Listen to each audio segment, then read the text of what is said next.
Today we will be looking at a very interesting topic in this fifth lecture today, which is about archaeological evidence of revolution and counter-revolution in India from an epigraphical, iconographical, and doctrinal analysis.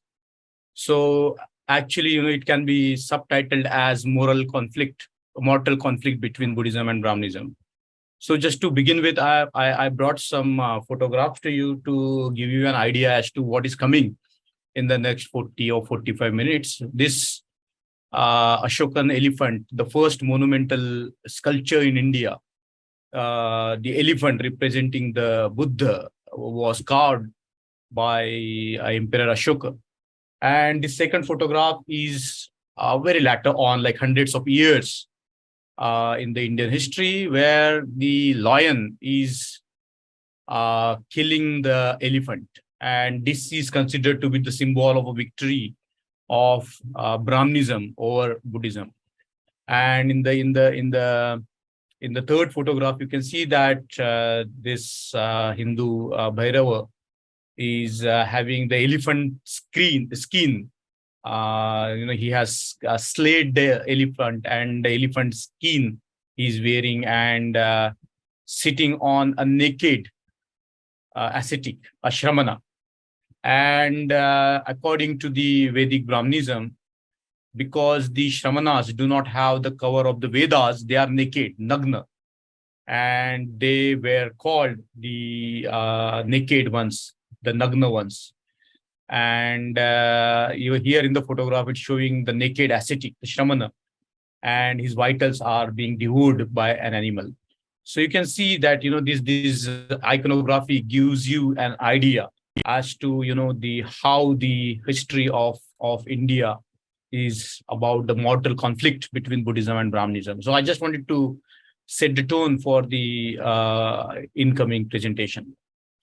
Now, there are lots and lots of misconceptions about Indian history.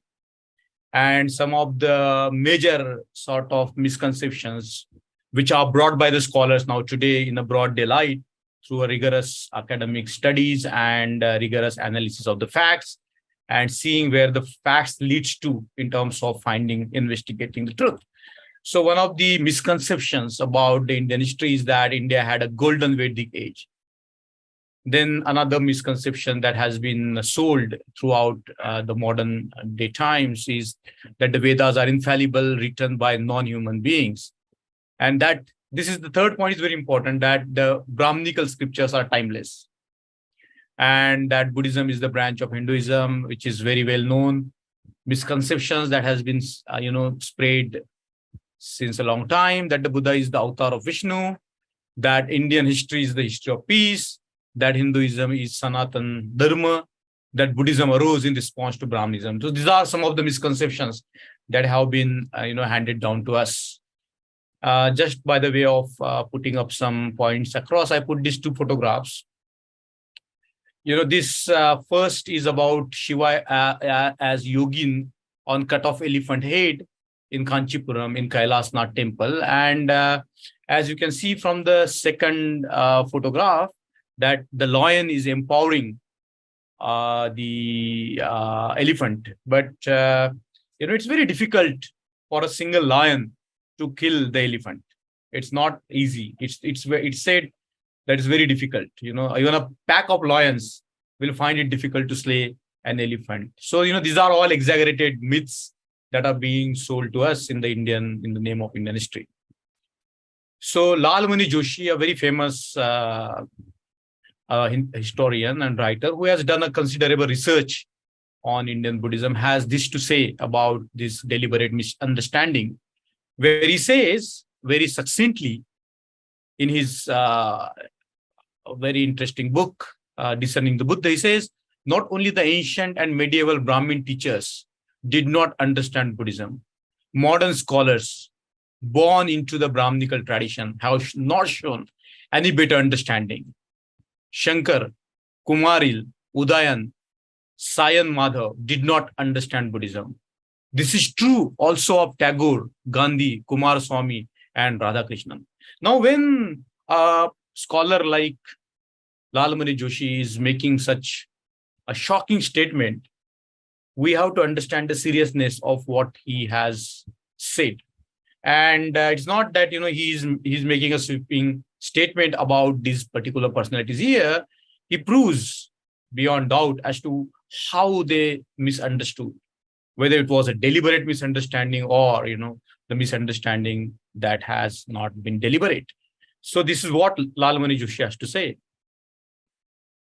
We now see thousands of such photographs all over the places where the Buddhist deities are distorted and appropriated.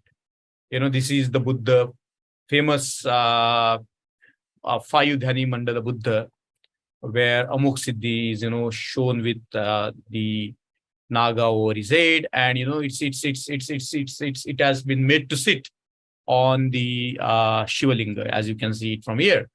And the second is a distorted image of Tara, and the third is Lokeshwara. Now you find, and I'm going to show you, so many of these kind of a distorted sculptures, because the Brahmanism has a tendency to appropriate the past to its benefit, to make the past in such a way, to further its goals of, a hegemony of a class. So I'm going to show you how it is done.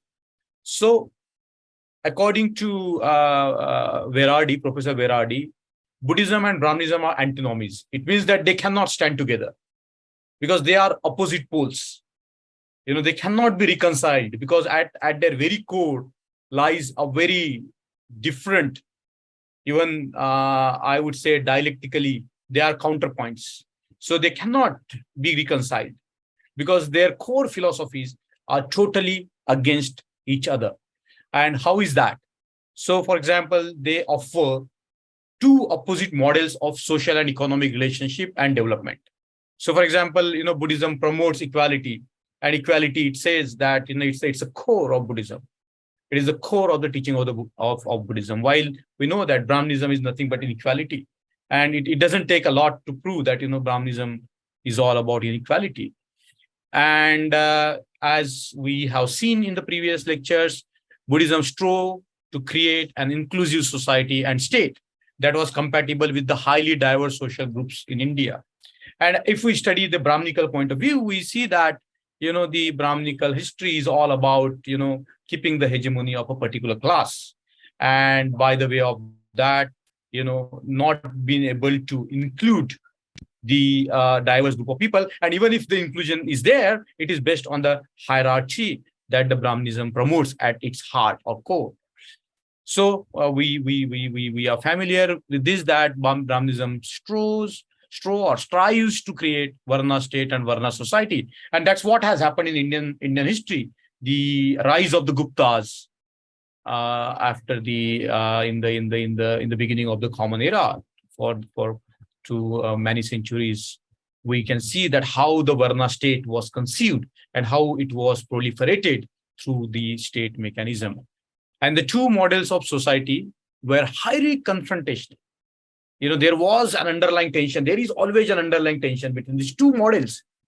And the level of conflict is very high. And now the scholars have brought in that, like Upinder Singh, for example, she has brought out how the ancient Indian history is the history of violence.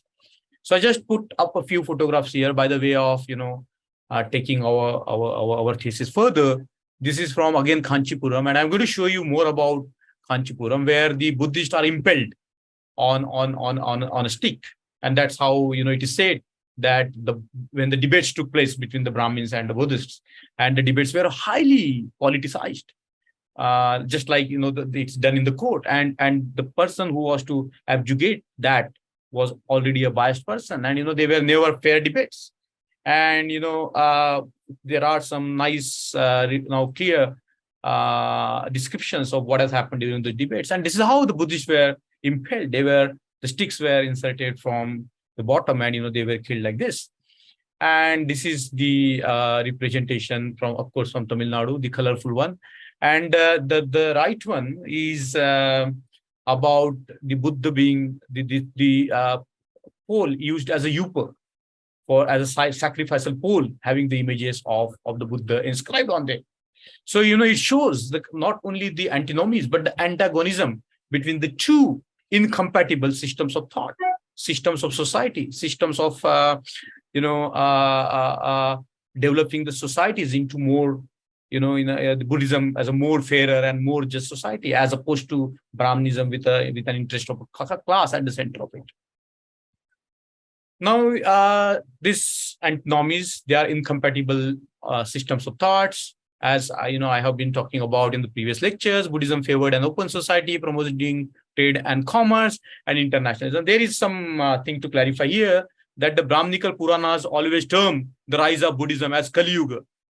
And then they come up with what is called the Kali Varja.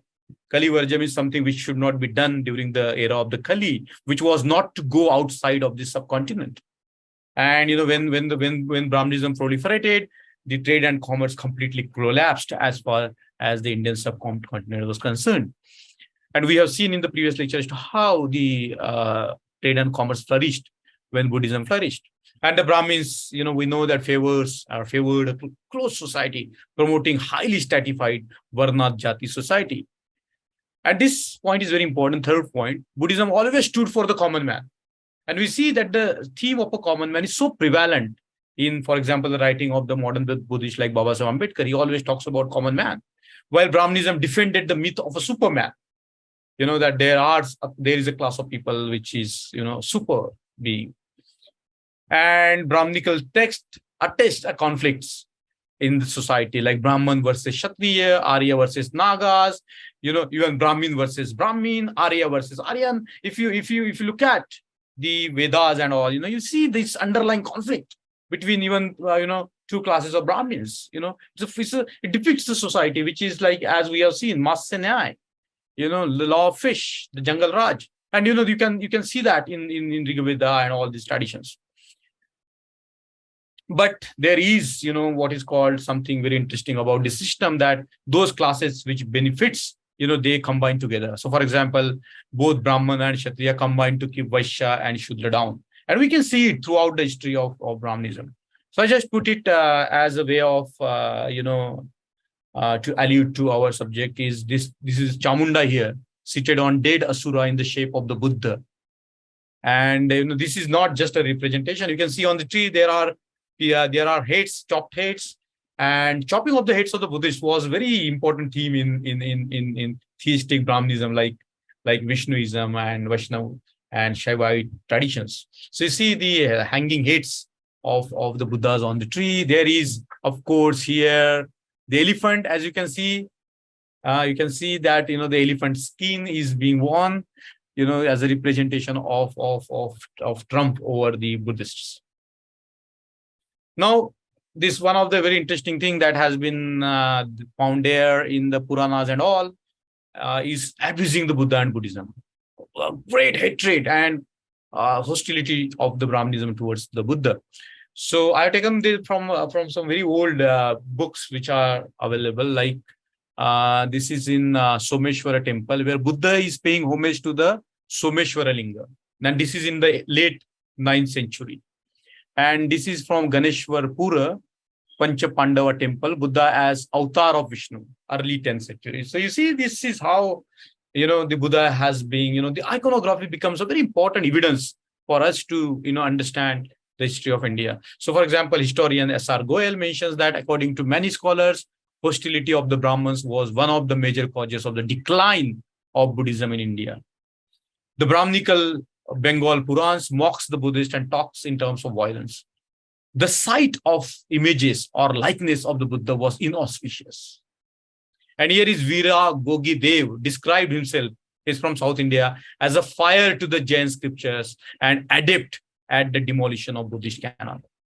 So you see all these are there, to evidences picked up for us and gathered together to understand, the revolution and conflict, counter-revolution in ancient India. Now, P.V. Kane, one of the authorities on the ancient Indian histories, he says that the Puranas played a substantial role in bringing about the decline and disappearance of Buddhism. by emphasizing and assimilating some of the doctrines of the Buddha, such as ahimsa, by accepting the Buddha himself as an avatar of Vishnu, by making use of monasteries, because there were no system of monasteries. The gurukuls were like, the confined chambers, and the agraharas, which came afterwards, and the ashrams and the mutts, which were modeled on the Buddhist tradition, they came very later in Brahmanism. Brahmanism was a very, village-centric system to begin with. By making use of monasteries and asceticism, as stated in such smritis as those of Manu and Yajnavalkya. And this is the Buddha here depicted as a Vishnu. And in the color photograph that I have put up here, this is from Jagannath Puri, where the Buddha is shown, as an idol of the Jagannath Puri. Contrasting culture altogether, contrasting culture. The iconography represents also how the Buddhists trampled upon, the so-called Vaishnavite and Shaivite images. So here it is from Ratnagiri, Kalaratri, one of Chamunda and Bhairava, being trampled by Sambara. And I'm going to talk a bit about Sambara as we move on in our lecture today. And this is from the 11th to 10th, 10th to 11th century. We find a lot of evidences in Bengal and Orissa, because that was the last, ground where the battle was fought between Brahmanism and Buddhism. So you see here, Sambara is trampling down on Chamunda and Bhairava. And the previous slides have shown you how the Buddhists are trampled down.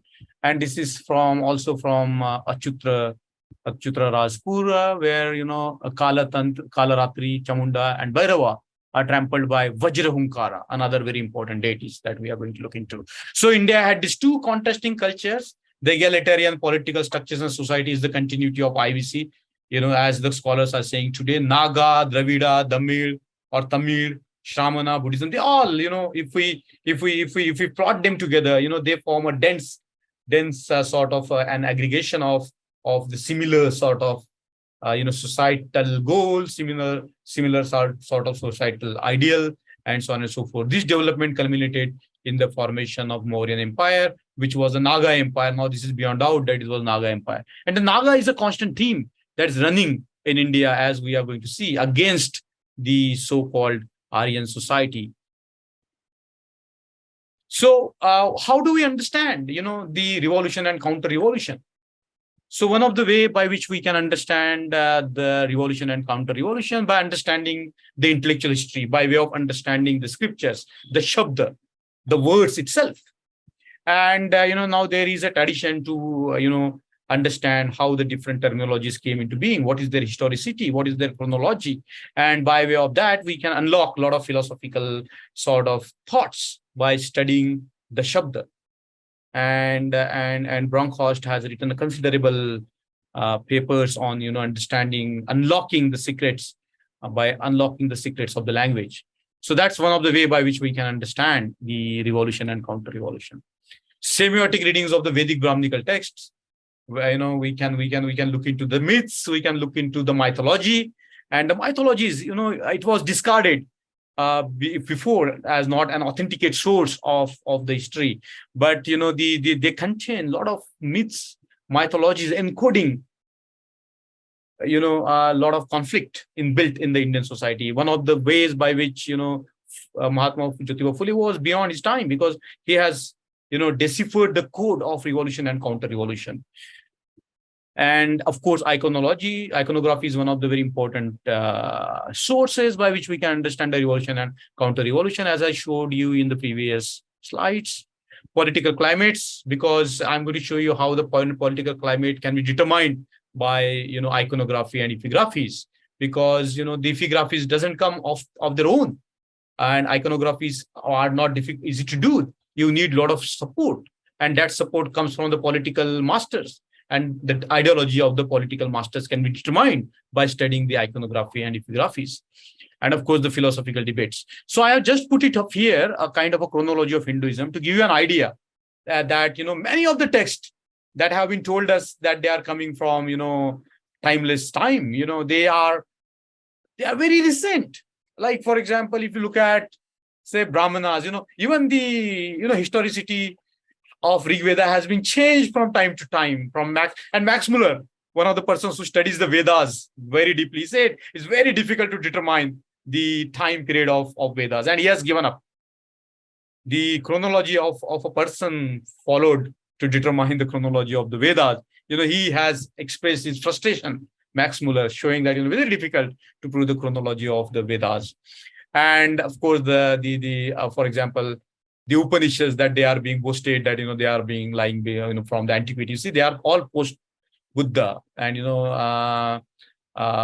like Ramayana, Mahabharata. You see, Mahabharata, it has started its existence from 300 before Christ, and it was going on for 300 C Common Era. And when Baba Ambedkar looked into the Mahabharata, he found that its editing was going on till the 12th century Common Era. You see, and the same is true about Panini's Ashtadhyayi and Patanjali and Manusmriti, and you name it. They are all, you see, this Manusmriti has an origin somewhere in the BC. I have taken it from Wendy Doniger's book, and now the chronology cannot be contested because the scholars, the impartial scholars, are looking into that. So you can see that the chronology is messed up in a way that creates a lot of confusion. So it's very important to get the chronologies right.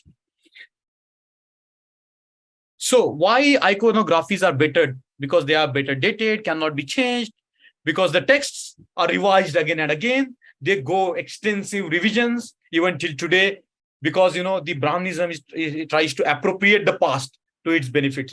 So because as a custodian of the so-called Brahmanical text, because they are the sole custodian of the Brahmanical text, the Shudras were not entitled to read. The majority of the population were not entitled to read. You can edit, read, add, subtract, and that has been what is going on in the text. But iconographies are different. They are better dated, they cannot be changed, and patronage is essential for the iconographies. They provide us the precise historical context. Texts are difficult to date and can be changed. Even then, if one does semiosis of the Puranic myths, for example, the history can be gleaned. Literary corpus and data archives are also important, and it can be clearly seen that the Puranas written during the Gupta period provide ample evidence of how the Varna state and Varna society came into being. Now, to clarify something, Buddhism and iconography. Buddhism is very rich with iconography. I would go on saying that, there is no religion in the world which has such a rich iconography, because the Buddhists had this tremendous creative impulse to create the visual representation of their experiences of what is going on in the world. So, but there is a very profound sort of underlying truth beyond this iconography. You see, if you look at the iconographical texts which try to gather the Buddhist deities, like Sadhana Mala or Nishpanna Yogavali and so on and so forth, like Advai Vajra Sangra here. There was a great tantric master, Advai Vajra, who tried to bring these iconographic elements together. Every deity in Buddhism, as it is said here, the form of the deity is an explosion of the Shunya. It is by nature non-existence.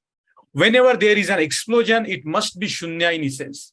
So if we want to, use the deities for your spiritual development, you can. But you have to realize their basic nature, that they are by nature non-existence. They do not exist.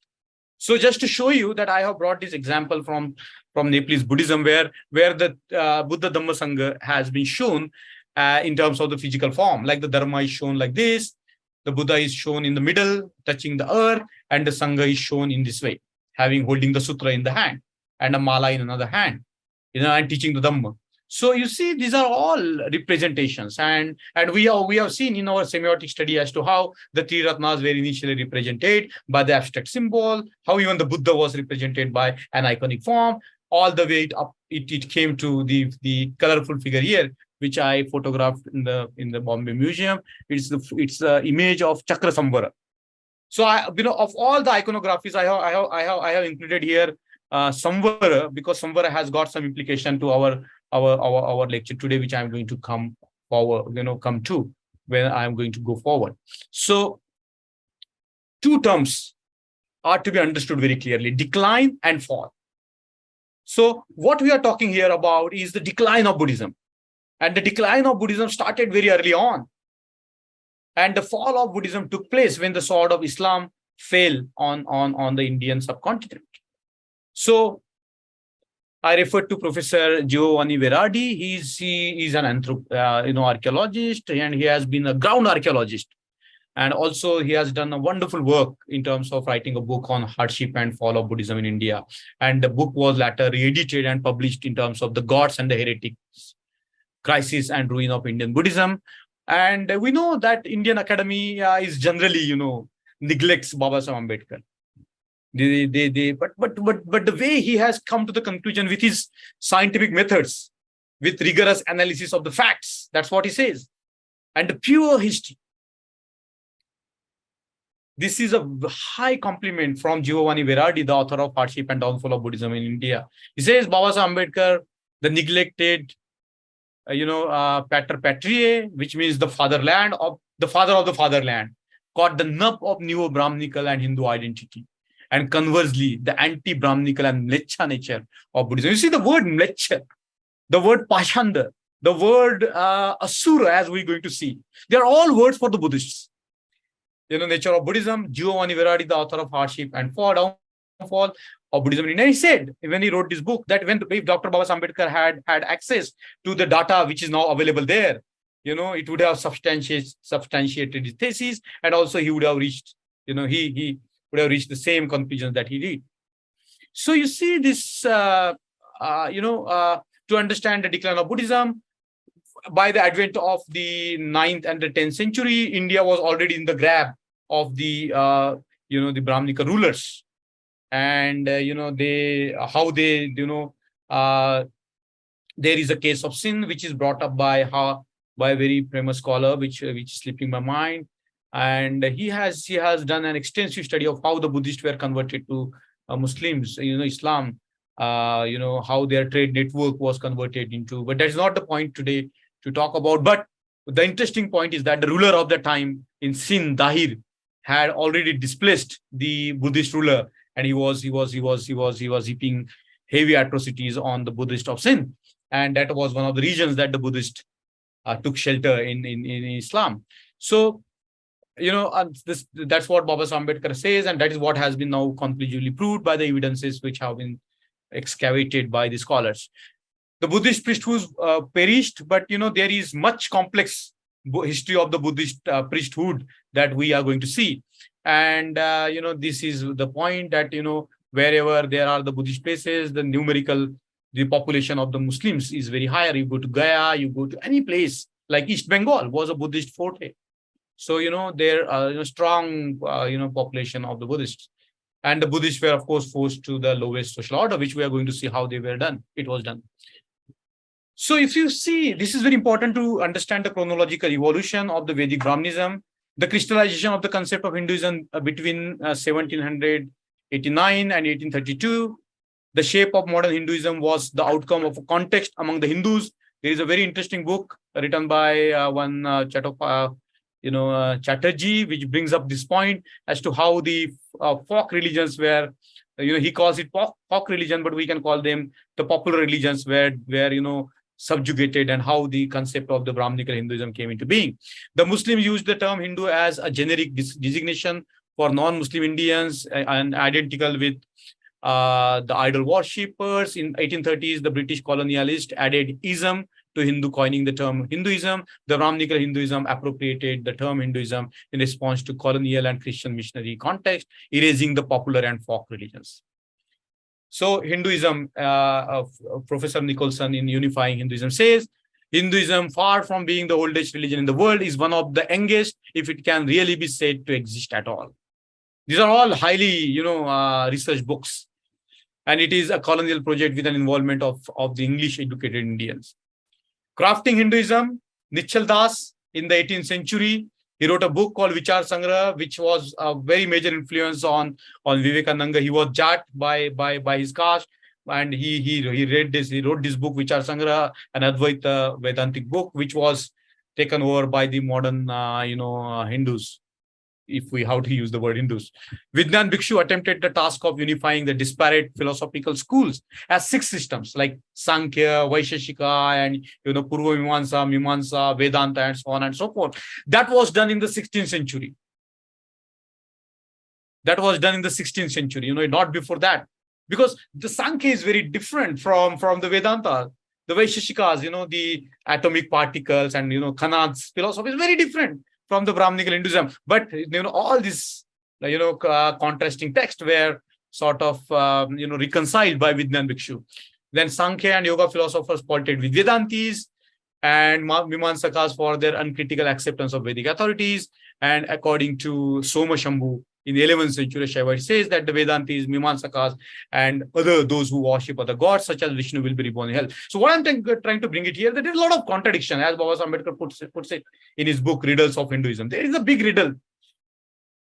Pre-12th century, like Kumarila Bhatt, a Mimamsaka in the 7th century, he says this: the treatises on righteousness and unrighteousness that have been adopted in Sankhya, Yoga, Pacharatra, Pachupata, and Buddhist works are not acceptable by those who know triple Veda. Kumarila insulted the followers of the Buddha as being composed of outcasts, foreigners, and tribals. Very important. These references are very important to understand the revolution and counter-revolution. This is Kumarila Bhatt. Symbols of Hinduism, as we know, I'm not going to go into that. We have already looked into that. So, crystallizing all this into a few symbols to make some points is very important. So Manu, as we know, is the architect of the Hindu society. Chaturvarna is legal and penal, and Shudras of the Aryan. So this is a very interesting point. The Shudras of the Aryan society are different from the communities which are called Shudras today. So the Brahmanical system, whoever is not accepting the Brahmanical philosophical system or Brahmanical vision of society, they were damned as the Shudras. Even when the word Shudra was not so prevalent at the time of the Buddha, the religion of the Buddha was called the Shudra religion. There are evidences in the Pali text where the Buddha is called the Shudra. And what Buddha has to do with the Shudraism? Nothing. So changes in the connotation of the word and terms and art of inventing false etymology. As I said that, Brahmanical traditions have a tendency to appropriate past. So art of inventing the false etymologies all the time. For example, Purush Sukta was, embedded, later fabricated into Rig Veda, and so on and so forth. I don't want to spend a lot of time into that. Just to bring you last point, Agnikul Kshatriyas. The invading Huns were made into Kshatriya by very special rituals by the Brahmins to use them against the Buddhists. And, Rajputs, we don't know why they were opposed to Buddhism so much, but that's the point which is very important here that I wanted to bring to you, the last point. What happened at Kukutarama? There is a historical now evidence in Ashokovadana and a lot of places where, Pushyamitra Shrunga, after killing brother, they went into Ashoka's Kukutaram, where the third Buddhist council was held, and he asked the Buddhist monks there, what do you want? Should I destroy the stupas or should I kill them? According to the legend, the Buddhist monks chose to be killed instead of, destruction of the stupas. But Pushyamitra did all this menace, and he also destroyed the stupas. So, according to the Buddhist legend, Kramishka, the Buddhist king, killed Pushyamitra with the help of Yaksha, Dramstan Nivasin. It is said that it was Menander, the famous debater with Nagasena, killed Milinda, killed Pushyamitra. So there are a lot of these things which are there hidden in the Indian history, which we have to dig. So destruction of Kukutaram, which was a symbol of Buddhist, glory, was destroyed, and the Buddhists always try to ally with the cosmopolitan and the open rulers throughout the history. This is the Gotihawa pillar remnant, one of the places that I showed you in my lectures, where Ashoka erected a pillar in the name of Kakrucha Buddha. So his pillar was also disseminated, and it was known as Futeshwar Maharaj, the broken Mahadeva. So Battle of Gaya, in the Purana, there is a Battle of Gaya. As we see that, the main point of attacking the Buddhism was the attack on Magadha, on Vajrasang, the seat, the diamond throne, where the Buddha attained his enlightenment. So, there are evidences now which shows, textual evidence which shows that Buddhism was prosecuted and the Buddhists were killed, martyred, forced to become the lower classes, and forced to leave the country. Vajrasana was the center of the Buddhist world. Buddhist Shaktas list 64 pithas, and the most important pith of the time for the Buddhists throughout the world was the Bodh Gaya. And the head of the Bodh Gaya was called Pitipati Acharya. These piths that we are seeing, they are all coming from the Buddhist tradition. So who is Gayasur? As I told you that the suras were, the Buddhists were called the suras. So, there is now a myth which is promulgated of the Gayasur. Who is the Asur of the Gaya? According to Vayu Puran, there is this Gaya Mahatmya. And Gayasur, according to the Vayu Puran, the Gayasur simplified the salvation and he was non-Brahman. Of course, it's the Buddha. And we are going to see the evidence brought by Rajendra Lal Mitra in the next slide. But here is the Mahabodhi temple premise. And the number fifth is the, as you can see, Vishnupad. So there is the feet of the Buddha at the back of the temple, and in the front of the temple, there is a Vishnupad. And today there is a Shaivite mutt standing just in front of the most sacred site of the Buddhist Mahabodhi temple. You can go and visit even today. So Shraddha ritual of Gaya. A lot of these votive stupas were taken and worshipped in Gaya. Gaya is famous for the Shraddha ritual. And a lot of votive stupas were shifted from Bodh Gaya to Gaya. So I have, this is from Rajendra Mitra, who has said like this, that Gayasur size, and there is a mention of the Gayasur size. It is 576 into 68 miles, and Gaya is the head of Buddhism, Puri is the navel of Buddhism, and Jashpur, the chest of Buddhism. So it is said that Vishnu kept his feet on Gaya, and that means he trampled the Gaya with his feet. He kept his lotus on Puri, the navel of Buddhism, and he kept his gada, this weapon on Yashpur. And Jashpur was a very famous Buddhist site, as it is evident, evident from this 2nd century AD. There is found this all scripture, inscriptions in Jashpur. So to give you an example of how the Buddhism was destroyed, according to Lockhurst, who wrote a very famous book, The Story of the Stupas, where he has shown that, the Amravati Stupa was pulverized into pieces. He says that this cannot be, a normal act of vandalism. It's the hatred, that has been unleashed to destroy the stupa, destroy into pieces. Professor Veradi has found this very important evidence and an inscription where it is said that the disciples of the Sugata are the crooked distorter of this world, and they are false logicians. So this is from Nepal, where the complete stupa was destroyed, and Bhagavata religious system was established, and it was completely buried. The stupa remains were completely buried unless it was excavated by a team of which Professor Veradi was a part of, and this excavation made him to look at the Indian history in a very different light. So the people like William Jones, they were already aware of the Brahminical hatred. As far as in 1788, they were aware of the Brahminical hatred of the Buddhists, and the Brahmins universally spoke of the Bodhas with the malignity of an intolerant spirit. I'm just going to go fast because there is a lot to cover today. This is Sanchi, and it was erected by Ashoka, and the original structure was brick burnt, suffered great damage, repaired later by addition of an outcasing. So this stupa was also attacked by Pushyamitra, and but because the Buddhists were very strong traders and they were linked with the communities, it was revived very soon by a very famous teacher, Gotiputra of Hemavata school, and his relics are even found today. And stupas in Andher and Sonari, the Buddhist, because we can see the evidences of the communities supporting the Buddhism there. So just to bring out the revolution and counter-revolution in central India, Sanchi and Udaygiri. So you can see from this map, there is Sanchi and there is Udaygiri and there is Besanagar. Very close. I have been there a couple of months back. And Matanga Jatak refers to a very interesting story, conflict between the Brahmins of Udaygiri and the low caste Shramans of Satadhara in the 2nd century BC. A Jataka story set in Vidisha, where the Buddha is born as a low caste Chandala, is abused by Brahman Jati Mantra. So the Jatakas were written historically. So This is the Sanchi Stupa, and around that there are Satadhara Stupa, Sonari Stupa, Bhojpur Stupa, and Andher. And I have already showed you Udaygiri and Besnagar. So this is the evidence.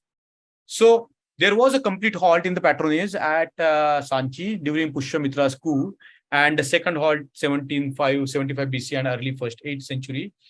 And the Kanwa rules, they were also anti-Buddhist. So this photograph is a small stupa represented in Udaygiri, and around that there is a Shankalipi. And the topmost photograph in the second column is a stupa represented in Bodh Gaya. And this is the stupa represented in Udaygiri. The Udaygiri site became very famous, and revival of what is called the Bhagavatism in Vidisha. So this is the pillar of what is called the Agnimitra. And here, the Heliodorus raised the stupa. You see, the pillar is just like Ashoka, complete copy of the Ashoka. So you see, the Brahminical traditions were trying to respond to the rise of Buddhism here. And this is the famous sculpture in Udaygiri, where Varaha, the boar-headed or pig-headed Vishnu, is trampling on Nagas. So I don't want to go much into that.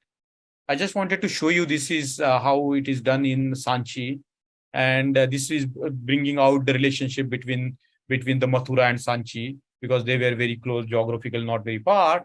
And the Brahminical caves emerged in Udaygiri in the 5th century. And how they emerge, how they show the counter to the Sanchi establishment of the Buddhists. I don't want to go much into that. This is from Undavali, where I have been there an year back. And you can see that the Buddha of the Mahaparinirvan, this is from the Ajanta, but in the Undavali, the Mahaparinirvan Buddha is converted into the Vishnu. It's in Vijayawada, very close to Vijayawada. It's a Buddhist, they are Buddhist caves. Ellora, very interesting developments at Ellora. You can see it very clearly in Ellora. The first few caves, caves 1 to 5 in Ellora, were known as Dhedwada. The untouchables are called Dheds in Maharashtra and Gujarat. And the 5th cave was called Maharwada when the British went there. According to Dr. J. Wilson, the nickname given sarcastically by the Brahmins, as majority of the Buddhist converts were from the low caste, Dhedas, and other tribal communities. So in Ellora, complete encoding of the Tantrayana Buddhism is there. So there is the encoding of the Guhya Samaj Tantra, He Vajra Tantra, and Chakra Samvar in Ellora caves. And here I have shown you the photograph in one of the caves there, where Shiva is trampling over the Gajasur, wearing the skull of the human skulls. And here is the depiction in Kailashnath temple, because Ellora has also the Brahminical caves, Jaina caves, and the Buddhist caves. So here it is shown that, in the Yajneshala, in Kailashnath temple, the naked Asura. Naked is Nagna. Nagna is always a Buddhist or a Jain, because they do not have the protection or the cover of the so-called Vedas. So you see here the iconography. Here is an elephant, a violent representation. Now, Vajrayana is very important, because when we study Buddhism, we shouldn't ever break it into different yanas. It's a continuation of a same tradition. The Vajrayana is not the distortion of Buddhism, as it has been told. Rather, it's a revolutionary vehicle of the Siddhas. So you see the famous Siddha, who is a founder of a Drukpa school, the largest schools in the Tibetan traditions, one of the founders, says this. What he says: Brahma, Vishnu, Maheshwara, hey Bodhisattva, do not worship these gods.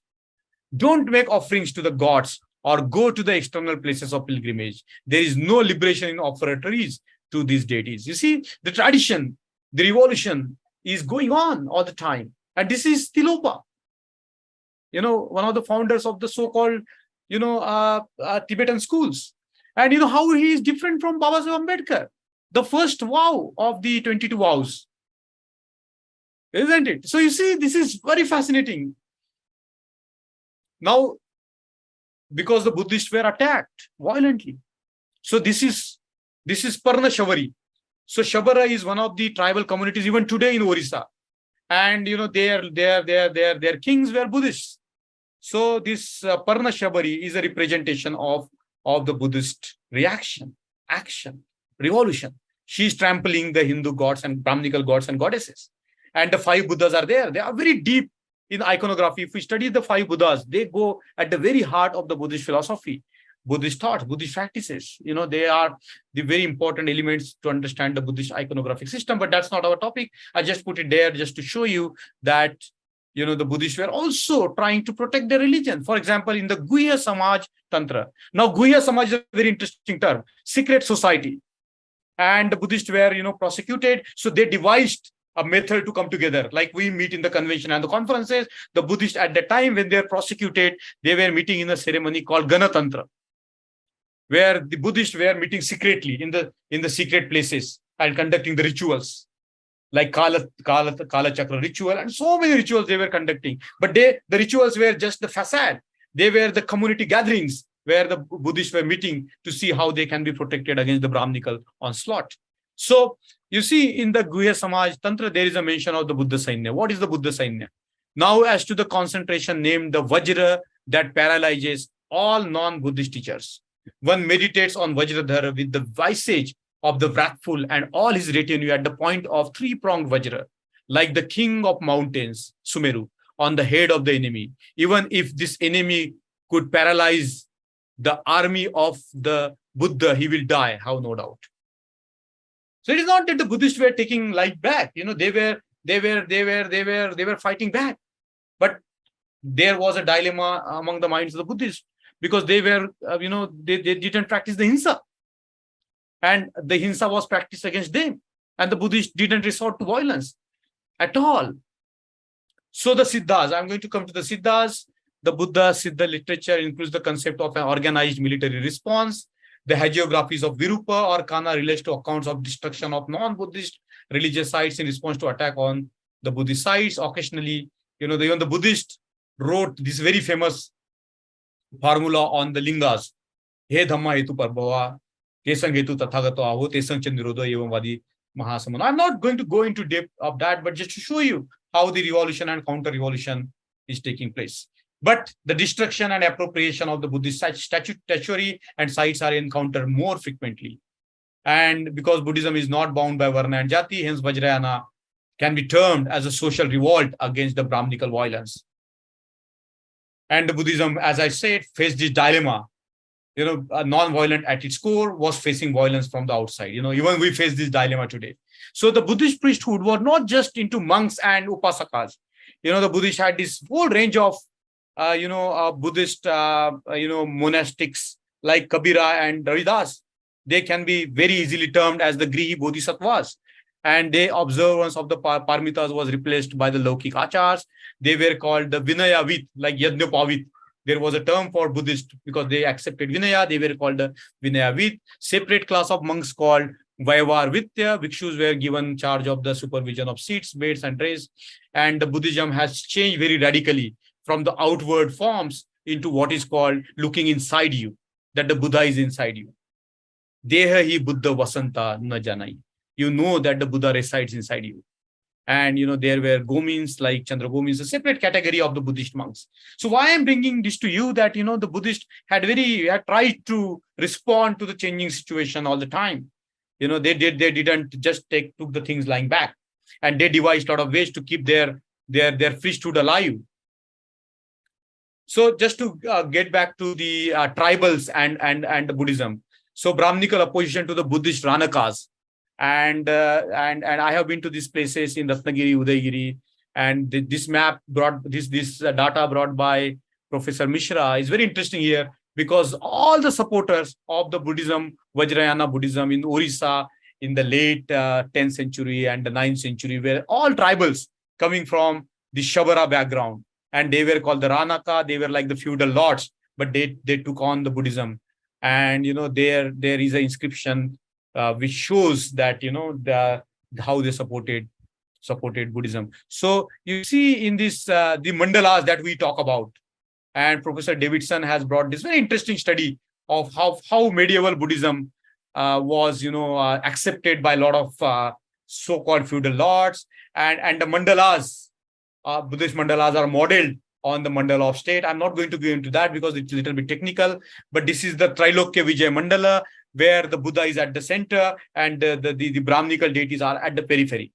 So, it's like a scheme. Even I was just thinking about how you can even conduct the mandala today, putting Dr. Baba Ambedkar at center and all different figures who supports this great revolution of equality in different forms like that. So you see the mandalas are modeled on the political mandalas of the time. I'm not going to go into that, but just to bring to you the point that the mandalas which we see in the late Buddhism were like that.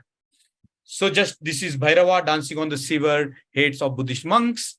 And this is Trilokya Vijay, a very important iconographic representation where, Trilokya Vijay is trampling on the two Brahminical deities. Just to rush further, this is Manjunath temple in Kadria, very famous temple of Manjunath. But all the evidences point out that, it was a Buddhist temple, a very famous temple of Hatha Yoga Buddhism. So this is in the Manjunath temple, you find the statue of the Buddha in bronze, Lokanatha, Halahal Lokeshwara. So these are taken from the old sort of manuals. So, they don't look fine. Somebody has to go and retake the photographs. It's a very famous temple in South India. Kanchi, this Karukil Mardana Amman temple had a lot of Buddhist iconographies there. And Ekam Reshwaram temple in Kanchipuram. On the wall, you can see the Buddhas there. I have been there in this temple and I have seen by my own eyes the Buddhas there. And Kanchi was, said to be associated with Shankara, but it was a very famous place where, the famous Buddhist philosophers were born. And Kanchi was a very important place for the Buddhist learning. And on the walls of this Ekamreshwar temple, you can still see the Buddhas there. So it's very clear that the Buddhist temple establishment was demolished and this was built. In Kerala, we have the evidence of how the Buddhists were damned into the untouchability. So there is a very interesting study now coming up, has written a very interesting book, Dr. Sugatan, who brings it at a point as to how you can see the counter-revolution in the Malayalam language itself. When the Namudis came from north, how they changed the language of the people into a Sanskritized version. And, there is a evidence now shows that the Buddhists were socially boycotted. And if untouchability is not social boycott, what is it? And, there are evidences in Malayalam language. I'm just going to go to the Travancore royal family. According to some scholars, it said that, they practiced, they carried on the tradition of the Buddhist, where they termed themselves as Dharmarajas on the lines of Ashoka. And their slogan was this, Dharmostamat Kula Daivatam, means charity is our household divinity. And the Maharaja of Travancore is very famous. And they were non-Brahmins. And this Vaishnava Alvar, Todar Digal, he says, I shall deem it my duty to do nothing short of chopping off their heads, the Jainas and the Buddhists, the unprincipled Shakya's heads. The Hinduism, as we know, is a deceptive majority. A very interesting work has been done by Joel Lee in Deceptive Majority, where he shows how the untouchable, even in the modern times, were subjugated by missionary majoritarianism of the Arya Samaj and the struggle with disgust, trustee majoritarianism of Gandhi and Harijan Sevak Sangh, and Hinduization and its discontent.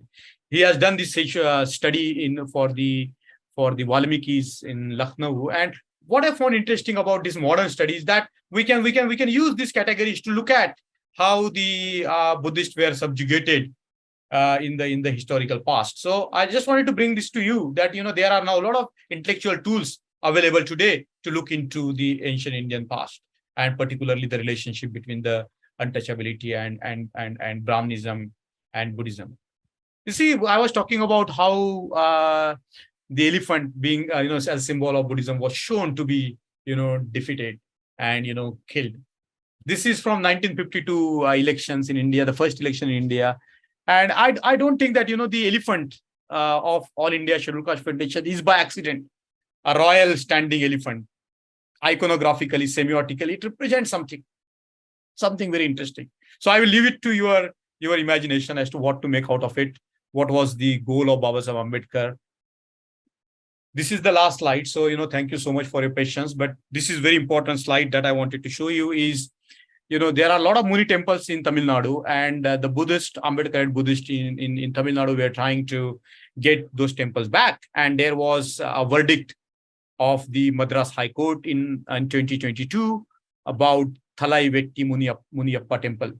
And the court gave the verdict like this to the Hindu Religious Charitable Endowments, the Department of Tamil Nadu government, to hand over 26 cents of land belonging to the Thalai Vetti Muniyappa temple to the archaeological department, and to declare that the deity inside is the Buddha. So the deity that is being shown here was worshipped not as a Buddha, but as Muniyappa Thalai Vetti. And this verdict is given in the favor of the Buddhists. So to bring you to the point that, all the sites, archaeologists say that wherever there are the so-called Brahminical temple, if you dig deep down there, you will find the Buddhist establishment. And many people, scholars are talking about Badrinath, Puri, Kanchipuram, Manjunath temple, as I have shown you, even Pandharpur and whatnot. So many, things are there. And we have to now find the ways to get them back. I don't know how we are going to do it, but this verdict of the Madras High Court paves a way to correct the historical wrongs of the appropriation of Buddhism, distortion of Buddhism by the Brahminical Hinduism. So I thought there is a lot to talk about this, but I thought that, as Peggy Mohan says in her book about the languages, she is trying to give look at the whole history of languages from a keyhole. So I would similarly, take this image of a keyhole to look into the Indian history. What I have put it to you is just a keyhole from which we are trying to look at what has happened in the ancient India in terms of the revolution and counter-revolution. So I'll stop here for today.